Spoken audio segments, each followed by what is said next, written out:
Hey guys, I will show you how to fix this problem.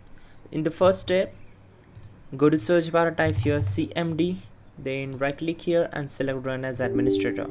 Select S. Once we are here, we need to execute some commands, so type all these commands carefully and hit enter to execute them. Type in ipconfig space slash flush DNS and hit enter. Then type in netsh winsock reset and hit enter. So we need to restart the computer to complete the reset, but before the restart procedure we need to reset the network from the settings. For that, just right click on the start icon, click on settings,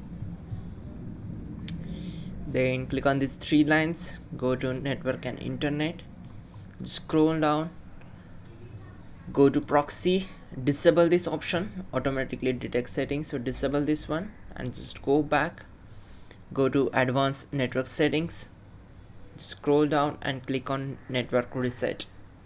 Once we are here, click on reset now, select as, and it will pop up a new window. The windows will shut down in 5 minutes. So before these, again we need to upgrade the drivers, network driver. So right click on the start icon, go to device manager. Now simply expand network adapters, expand these, right click on the particular network connection, go to its properties, go to driver tab, select update driver, then click on the first one, then the base driver will be installed automatically.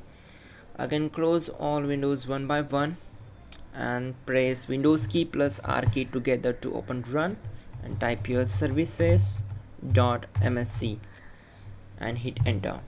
So this will open services window, and we need to find out the WLAN and WWAN. So keep scrolling down until we found the WWAN auto config. Simply right click on it, select properties. We need to set startup type as automatic. We need to enable these options, so set automatic, click on apply and then OK. Again go for WLAN, right click on it, select properties, set startup type as automatic, click on apply, start the service and click on OK. Once done, now we can restart our system. So just go here, click here and restart the system. You can also check out our description link to fix this issue quickly and effectively. That will be also a better way to fix this issue. And yeah, don't forget to like the video. Please do subscribe the channel.